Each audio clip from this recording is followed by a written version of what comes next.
Mes très chers frères et sœurs, assalamu alaikum wa rahmatullahi wa barakatuh. Aujourd'hui, j'ai reçu une petite histoire sur mon WhatsApp et j'ai beaucoup aimé l'histoire et j'aimerais vous la partager. Donc, c'est l'histoire des tomates. Un enseignant a demandé à ses élèves d'apporter des tomates dans un sac en plastique à l'école.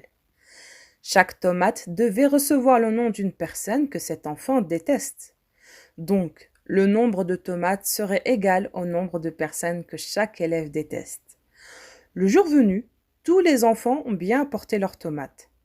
Certains en avaient deux, certains en avaient trois, d'autres en avaient cinq, et d'autres encore en avaient même 20 en fonction du nombre de personnes qu'ils détestaient.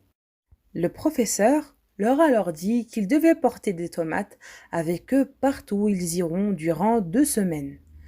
Comme les jours passaient, les enfants ont commencé à se plaindre du pourrissement et de l'odeur des tomates. Les enfants qui avaient beaucoup de tomates se plaignaient que c'était très lourd à transporter et que l'odeur les importunait. Après une semaine, l'enseignant a demandé aux élèves: Comment avez-vous vécu cette semaine? Les enfants se plaignaient de l'odeur horrible et du poids lourd des tomates, en particulier ceux qui portaient beaucoup de tomates. Alors, le professeur déclare: C'est très semblable à ce que vous portez dans votre cœur lorsque vous n'aimez pas certaines personnes.